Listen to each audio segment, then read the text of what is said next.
Singer Bhojpuri के उसके बहन के बारे में चर्चा करने। ये साला दो कौड़ी के दल्ला की औलाद जो सोचता नहीं है कभी कि जिस काजल के बारे में, जिस पायल के बारे में ये गाना गा रहा है, जिस डिम्पल के बारे में, उसी डिम्पल में से एक यूपी नेता अखिलेश यादव की पत्नी का भी नाम है।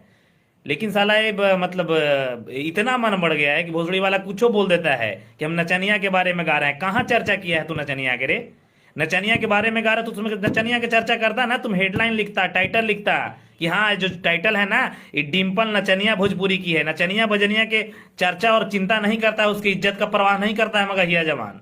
साले 2 साल से जब से हम लोग आए हैं, ना खेसारी लाल यादव, ना पवन सिंह, ना गुंजन सिंह, ना रितेश पांडे, ना कल्लू, ना राकेश मिश्रा, ना प्रमोद प्रेमी, तमाम ऐसे कलाकार जो मतलब बहन बेटियों के नाम से गाना गाना छोड़ दिए थे। सफाई देगा कि हम तो, अरे ठीक है डिम्पल सिंह को नचनिया के नाम है, भोजपुरी की नचनिया है, डिम्पल सिंह उसका नाम है, हमारे कोई बहन जो रिश्तेदार कोई ना लगता है। लेकिन उसी डिम्पल में तमाम बिहार की बेटियां भी आती है। हम पहले कह दिए हैं कि जातिवादी गाना बर्दाश्त नहीं करेगा मगहिया जवान। बहन बेटियों के नाम से गाना बर्दाश्त नहीं करेगा मगहिया जवान।